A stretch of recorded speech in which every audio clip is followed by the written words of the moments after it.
I'm licensed psychotherapist Greg Woodhill. Welcome to A Brave New Man podcast. On this show, we speak with both experts and non-experts in our goal of exploring all the ways that men are already getting it right, acknowledging all the ways that we're getting it wrong, and most importantly, learning how we can fix what needs to be fixed in order to have healthier, happier relationships and lives. Let's get started. Hello, everybody, and welcome back to the podcast. Before I go any further, I just want to say that if you love what we're doing here on the podcast, take a few seconds, if you would, right now. Go to your Apple Podcast app or to iTunes. Give us a good rating. How about that?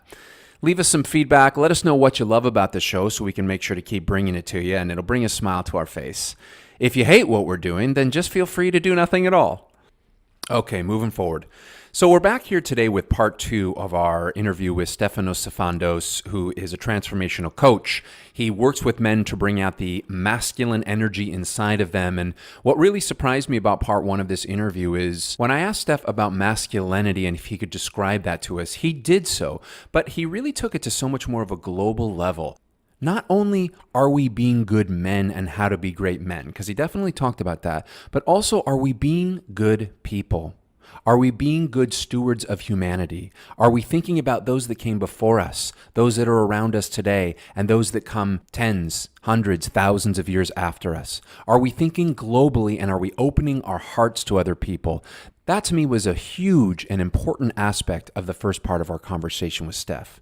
In the second part of this interview, we get pretty specific about things that men can do to enhance their lives, bring out more of the loving, more of the compassion, more of their fire, and more of the masculinity. So ask yourself as you listen to this part of the interview, does it apply to you? Which of these things are you already doing? Which of these things do you want more in your life? And that's true for your friends, your partners, and your family members as well. I love what Steph brings to this conversation. It's a lot of thought, a lot of research, a lot of history, and a whole lot of heart. We pick up the interview with a very long-winded question that I'm asking him. All right, let's get back to it.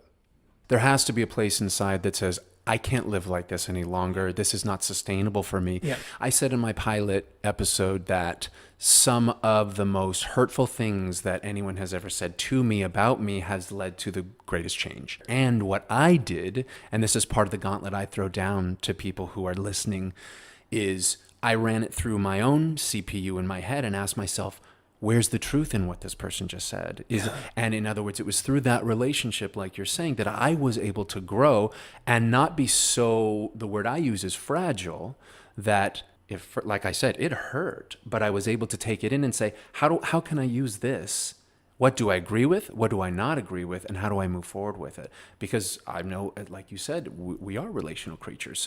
So a lot of what we deal with today, it was set up by relationship. And I think, as you said, it's healable through relationship. And I think about when I talk about fragility, this Gillette Boys Will Be Boys ad, I know that you've referenced it before. And I think it looked a little bit like a Rorschach ink blot test in that there were so many accolades, which I give it, and there was so much fury at men watching that commercial as I saw it and saying, how dare you? That's an affront to me as a man. How dare you criticize me and I'll never use your product again.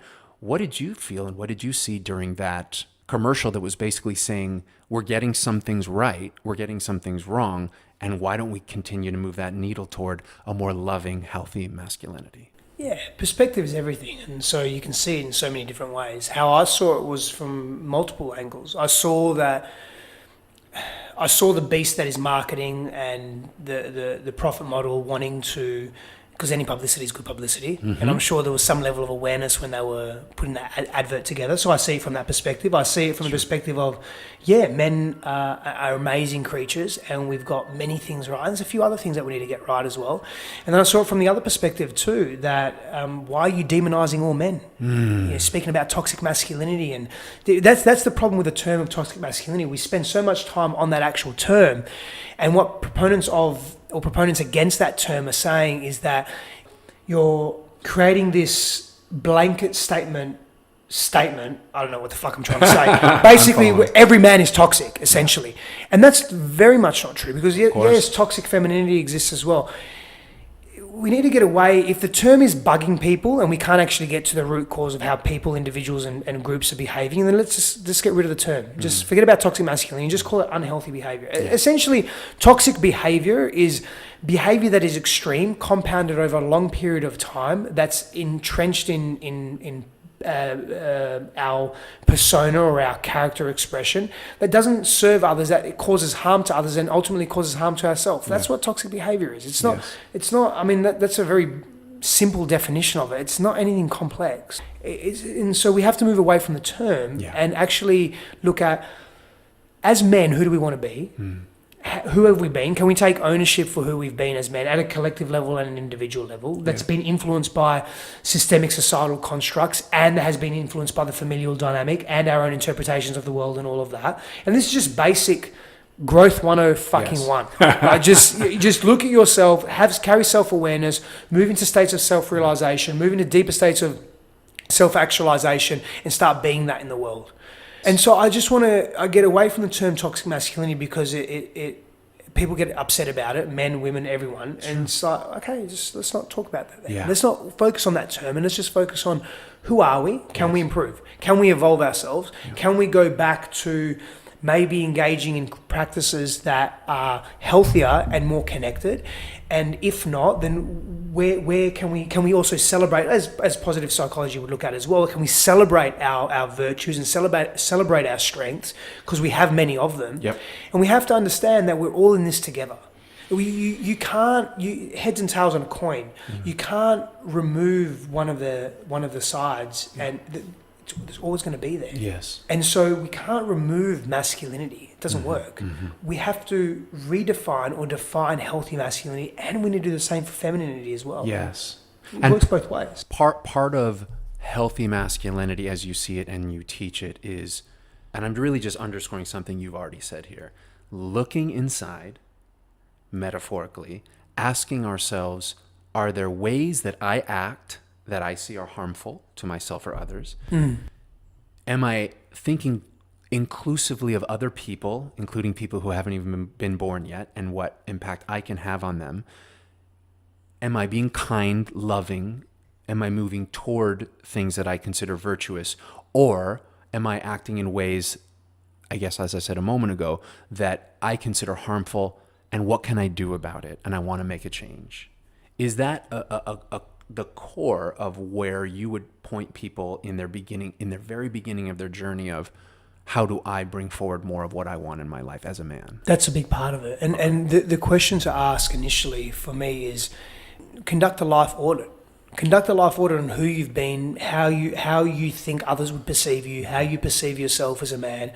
What are you doing and who are you being that's of value? So if you were to die tomorrow and people were at your funeral, firstly, what type of people, who would be there? Yeah. And what would they be saying about you? Yeah. If they were to speak about your virtues and your characteristics, what would they say about you? I was having a conversation with a client yesterday, and he went through the process, and then he said, you know what, I don't care. Like, I don't care because I'm dead. What does it matter? And I said, I get that, and I appreciate that. For me, legacy isn't about dying. Legacy is about what you do now, and how you show up now, and who you are as a person now, and what you give. What you take, how you give, receive, everything now. That builds your legacy, essentially.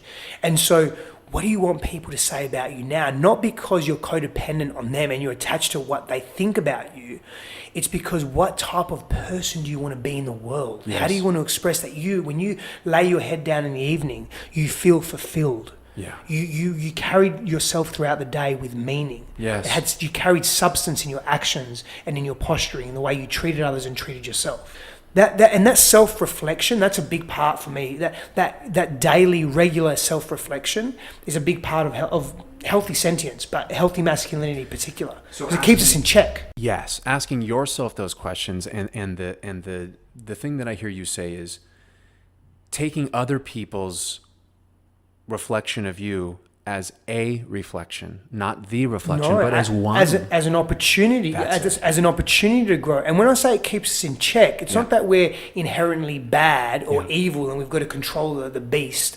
It's about keeping us in check with respect to who we want to be and are we behaving in that way. Right. So is our internal world mirroring, or our mirroring our internal world. Yeah. Our internal world, thoughts, beliefs, models of reality, feelings, emotions, and our external world, actions, behaviors, interrelationships, the way we treat others, the way we project, the way we present, communicate, etc. Yeah. And is there alignment in that? And are we not rather keeping ourselves in check, but are we able to evolve and grow every day? Yes, and part of that is in that self-audit, that self-reflection that you're Yes. talking about. Can I take those things that I come up with as these are things I'd like to change as an invitation, as throwing down a gauntlet in my life? How can I be better, as opposed to crumbling under that or feeling so much shame or guilt about the fact that these are things that I didn't do very well today, or that I feel bad about, or that I'd like to change, as something that crushes our spirit. You're saying, let it enliven you, let it create energy in you to move toward where you want to be, and not get stuck in being ashamed of where you have been. Is that part of it? That's a big part of it. And so there's a larger conversation here. And so every gender and every individual come to life with their own set of perceived pressures, collective and individual. Pressures, you Pressure, said. yeah, pressure, yeah. And so for men, this pressure to provide it's fairly substantial in a world that is changing so rapidly.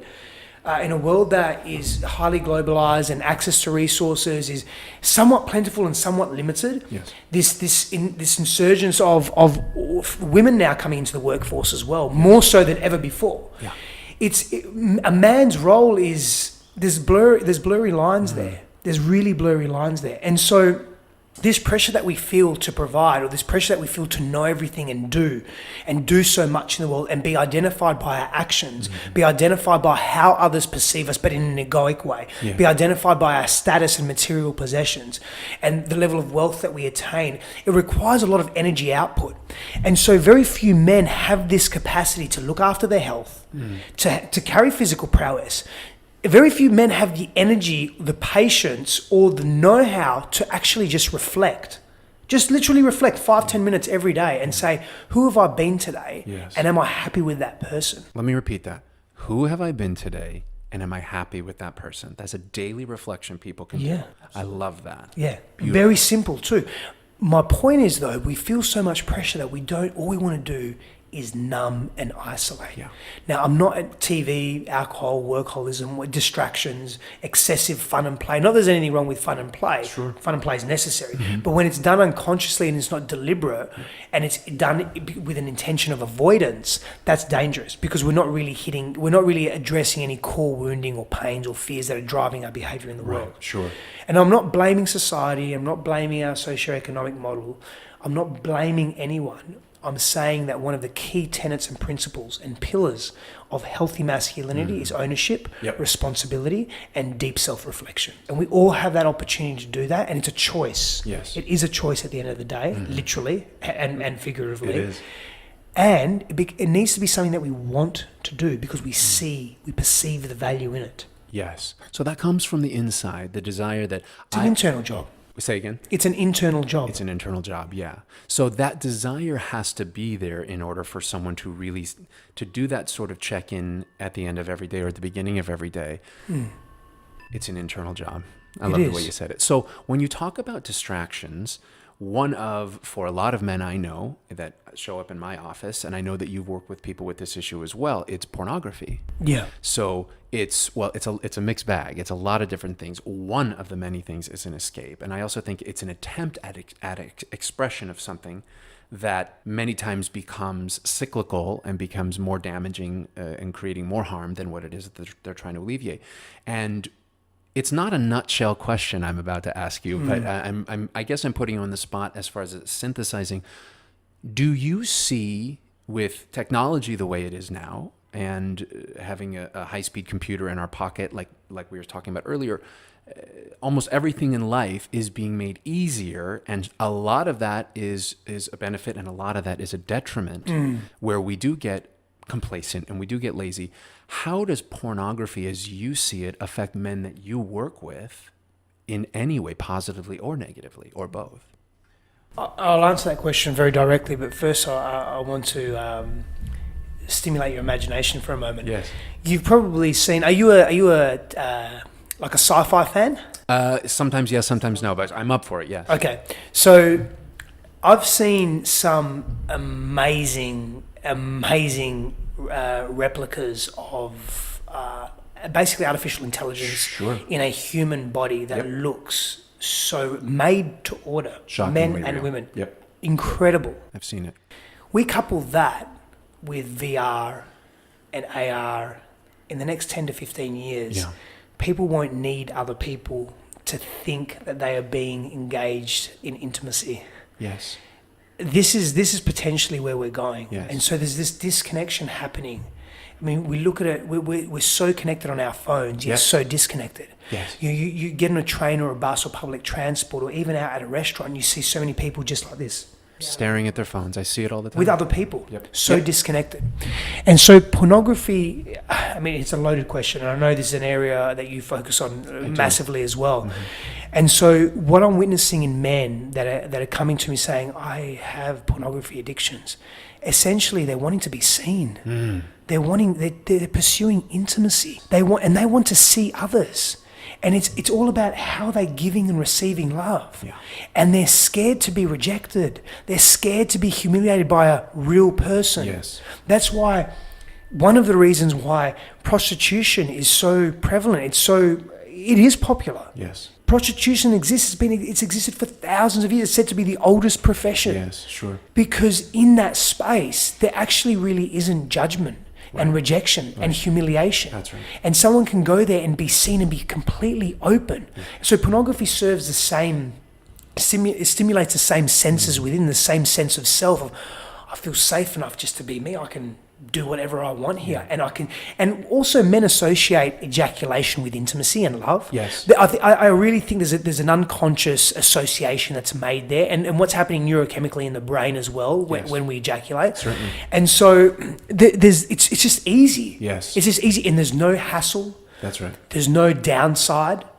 But what happens is we're distancing ourselves from real people and actually getting a true sense of intimacy. Yes. And what we're doing is where it's like it's a conditioning that's taking place, like a numbing. Yes. And so, like drugs, we need more of it because the system becomes attuned to it. And so what happens over a period of time is we become inquisitive. Yep. Men are natural explorers. We just don't usually tap into it in a healthy way. Mm-hmm. And so we want to explore more. And so what once stimulated us doesn't stimulate us anymore. That's right. And so we have to go deeper down that rabbit hole. That's right. And the reality is we're going into a niche, or in America here you say niche. Fuck knows why, but anyway, niche. And you go into this niche deeper and deeper and deeper. Yeah. And then you try and bring that into the real world, and you meet a woman and you have enough courage, you muster enough courage to meet a woman, and the way you see her, the way a man sees a woman is from a very different lens. Yes. She's not always going to be into snuff or bondage or something extremely sexual. Right. Something that's extremely sexualized. Yet we've gone down that rabbit hole mentally Conditioned and to it. emotionally. And where do we go from there? There's a lot of undoing. Well, yes, and I think one of the biggest things that you're touching on that I know to be so true is that it's a one-person system. It's an attempt for intimacy. It's an attempt for connection. That I know. And it creates a one-person system where tolerance in porn addiction is measured by variety, as you were saying, not in volume. So a person needs something deeper, darker, more visceral, and no human being can compete with a solitary, confined, completely lacking any vulnerability. I love how you're expressing it. Yeah, and so to get in the room with a real human being, it's already So night and confronting day. as well. It is, and porn has never told a guy that his penis was too small. It's never told you that you can't last long enough, or that you're not a good lover, or that your body isn't good enough. So it's a feedback loop. But what I see is that it does, when people overuse it, especially and including when they're addicted, it takes them. As they're looking for connection from the outside, it just takes them farther and farther inside of themselves, which I have seen a lot of people who have addiction that come to me for help. They need to stop it cold turkey. They can't have any pornography in their life, like an alcoholic with alcohol. So it's amazing for those people, the transformation, and having to sit with their partner, if they have one, look him or her in the eyes and actually deal with another human being, because it's frustrating to them. They've become really accustomed to something that has brought them within themselves. Oh yeah, and the shame as well. The shame and the guilt that's associated with that, and the barrier to break through that shame and guilt. We very rarely would we do it without support. Very rarely. You'd be a superhuman man to do that in this context. Yes, to stop an addiction like pornography Correct. without help of other people. Yeah, and the sadness is about it, we go so deep down this rabbit hole where we're so reliant on the variety and the lack of a better term, the darkness of it, or the niche expression of it, that when we then do finally muster up some courage to be with a woman, we do become rejected because a woman is like, hey, this is very unrealistic. This is not what I'm about. This is very, very rarely would you have a woman that would meet you there. Yes. And then that is reinforced. That old pattern is reinforced within the man. Not good enough. That's Can't trust women. I'm going to get rejected. Back to pornography. Back to the porn, of course. And it's the feedback loop is reinforced, and it becomes stronger neurologically and behaviorally, and they isolate themselves further and further, and they develop pathologies, and it goes on and on and on. And these aren't rare cases. Yes. This is happening everywhere. Yes, no Everywhere. question. I've thanked God many, many times that high-speed internet did not exist when I was a teenager, because it wasn't an option. I couldn't disappear with the screen. I couldn't, whether it's pornography or games or social media. And as the infinite benefits, because new apps just got developed since I started this sentence here with you, infinite applications and ways they make our life better. They are distractions. We've all seen, as you were mentioning, I've seen over and over again, I've stopped noticing it. A restaurant where 2, 3, 4 people are at a table and every one of them is interacting with their phone. Now, they're potentially connecting with somebody outside the room. But in my opinion, looking in someone's eyes, being in their physical space, to me, that is connection as I define it. Evolved that way. Yes, that's how we evolve. Yes, I get that if you close your eyes and you have a thought, the brain doesn't really distinguish between the thought and the actual event occurring. Right. But in terms of being in that physical presence, we've evolved that way. It's so important. Yeah. My friends and I, when we go out to dinner, we put our phones in the middle. And if someone picks it up first, they pay for dinner. Come on. For everyone, yeah. Oh, I love that. Yeah, so good. Or we leave our phones in the car. Yes. Because what's the point? Yeah, I get that we're connecting outside of. What's the point? Right. It's just we're losing something. We're losing something integral to our health. Yes. Relationships are healthy when we're connected and we're bonded and we're learning and we're building history with each other. Yeah. And this goes back to part of what it means to be a healthy masculine man. Mm-hmm. You have to have a band of brothers that you can rely on, that pull you forward, that bring the best out of you, that challenge you and say, no, you're wrong. No, you can do this better. Mm-hmm. No, you're too slow. Pick the pace up. Not from a place of judgment or ridicule, but from a place of, hey, when you're better, we're better. Yes. That's part of being a healthy masculine man. How many men, I've been very blessed in my life that I have had amazing men that have supported me throughout my whole life. I've got friends that, and I'm only 37. Mm-hmm. I've got friends that I've had for more than 20 years, 20, 22, 23, 24, 25 years, 15 years. Brothers, people that I can ring them up and say, I need you to come here now. They're here. Yes. In a heartbeat. I'm very blessed to have that. Mm-hmm. And also being here in the US now that I live here, I'm more isolated from that. So I'm building a new physical tribe here. But it's so important to have that tribe. What if people don't have that tribe, Steph? If a man is listening to your words and saying he's making sense. Get that tribe. How? You've got to identify first what you value. Okay. So what activities do you like? Hobbies do you like? What's important to you? Just as a starting point. Let's just say, for argument's sake, bowling is something that you really enjoy doing. Okay. Yeah. Because I mean, it's quite popular here in the US, bowling. Yeah. Yeah. Okay. So I like bowling too. I'm either really good, I'm really bad. When I'm really good, I'm 200 plus. Yes. When I'm really bad, I'm like 40 or 50, and I feel like breaking the ball and everything. I get so upset. Okay. So. There's my limit, my rigid mindset coming into play. Anyway, so find what you resonate with, some of your hobbies, and then find men in your local meetup group or jump on social media where you can physically meet, or go down your local bowling alley, build a club. And if you don't have that initiative where you're that person where you're sort of leading from the front, Find groups that are looking for people. Go into the local paper or the local digital paper, or whatever it may be, again, social media or meetup.com or Craigslist or whatever it may be, and begin to associate, start a neighborhood watch, whatever it is, get all the guys together, and every second week, every second Friday evening, you get together and you meet in your den and you talk about whatever it is that you all are aligned with. And it's not about having beer and watching football. Not that there's anything wrong with that. Sure. When it's done in excess, then it's a numbing agent, essentially. Yes. We're forgetting about the real world. Yeah. And that's another thing. Play sport. Join a team sport. Maybe it's a local rugby, NFL, baseball, basketball. Maybe it's a pickup game that you play once a week. Yes. Surround yourself with men in a physical context where you're rough and ready, where you're challenging yourselves, where you're helping yourselves build a better version of each other. Yeah. There are real life examples that anyone can do. And yes, you have to have some courage. I was talking to Christine about this. And she just came in. You look very pretty too. Hope you don't cut that out, Greg. Maybe we'll leave it in. So we were talking about this yesterday about being shy and being an introvert. Yes. And for me, I had to get out of my comfort zone of just spending time with men that I knew, men that I was really good friends with. I went to Toastmasters to begin to stretch myself and get out of my introvertness and my shyness. I began to go to not so much parties, but more events that weren't my thing. Not that I didn't align with them, but it was just out of my comfort zone. Yeah. If I was invited somewhere, instead of saying no and staying home or just hanging out at my friend's house because it was comfortable and it was the norm, I would say yes. Yes. Unwillingly, but I would say yes. There we go. And I would go. And so I'd expand myself in that way. And so I get some men are shy and some men are passive and they don't want to lead from the front. That's fine. Then they can join something. They don't have to start something themselves. Yes, sure. And I love what you're saying, and I just so agree with it. And as far as pre-existing relationships, I heard Neil Donald Walsh once say, a leader doesn't say, follow me. A leader says, I'll go first.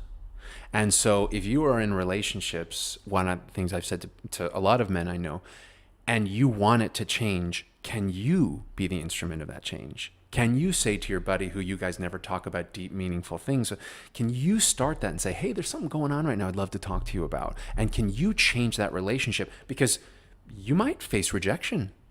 Somebody might be very uncomfortable that you want to change the relationship and talking about things that are more meaningful or more deep to you. But I love what you're saying about being around other men, establishing a tribe, and I think that is really helpful, healing and helpful, and I think really necessary right now.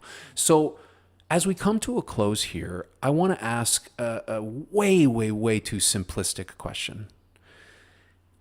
If a man is listening to this and inspired by the type of things he's hearing you talk about here today, and there's one single thing he can do today, as soon as this podcast is over, right now, that can enhance his life, move him more into his masculinity, what would it be?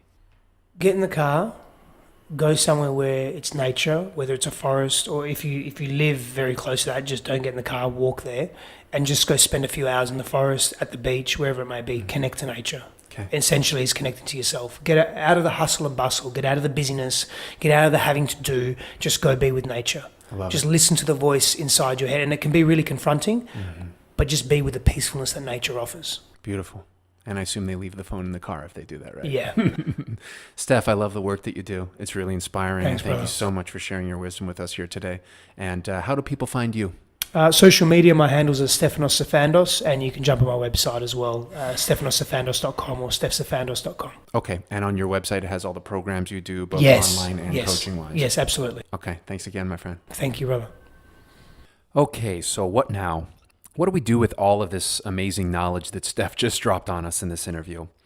Steph says that the key tenets of healthy masculinity are ownership, responsibility, and deep self-reflection. He advises that we conduct a life audit, which means you think about, if you were to die today, first of all, what type of people would be at your funeral?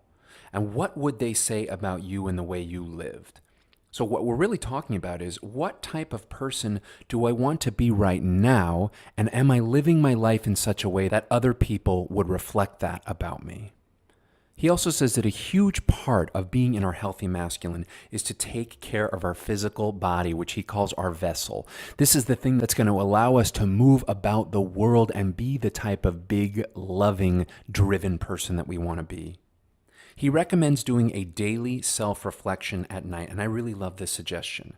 The questions he gave us are, who have I been today, and am I happy with that person? If we were to ask ourselves that every single night, imagine over time the shifts that we can make in our lives. When he talked about the term toxic masculinity, he made it very clear. He doesn't like that term because what we want to look at is healthy versus unhealthy behavior. When we use terms like toxic masculinity, Steph says that it becomes a blanket term that we use too generally to describe all of men and all of what's happening today, and it's just simply not true. Unhealthy behavior is behavior that is extreme and that is harmful to others compounded over time. So can we take other people in when we make our decisions and in the way we live our life? We're really talking about opening up our hearts and understanding that we are part of a whole, and can we live healthily within that whole? And one of the most important things he says we need to do is to create a band of brothers who are going to hold us to a high standard. This can be done in a lot of different ways. First of all, if you're a man, you might already have a group of male friends. Be around them. Surround yourself with healthy masculine energy.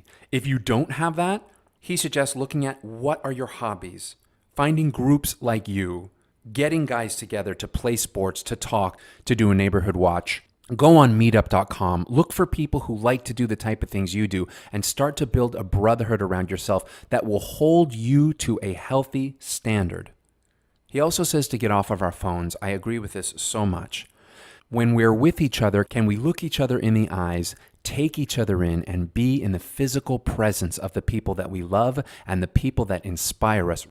Finally, he suggests the one thing that you can do right now to really bring out the masculine in you is to get into nature, leave your phone in the car, and listen to the voice in your head. Is that the beach? Is that the forest? Is that the mountains? Is that taking a hike? Whatever it is, to just allow yourself to be amongst nature. Let yourself feel and think your thoughts. If any or all of this appeals to you, I strongly encourage you to start now. Why not today? As soon as you're finished listening to this, put down your phone and go do one of these things. Take a step in that direction, because these are words of wisdom of how we can bring out what's natural inside of us, which is big and driven and loving, and can lead us into a world where everyone thrives and everyone can love to the best of their ability. Whatever it is that feels right and authentic to you, that's the right thing. Go do it. I'll see you soon. Thanks for listening to A Brave New Man podcast. Make sure to subscribe to A Brave New Man on iTunes, Google Podcasts, Stitcher, or wherever it is you get your podcasts. And come follow us on Instagram at A Brave New Man Pod. That's A Brave New Man POD for updates on the show and our daily words of wisdom. See you next time.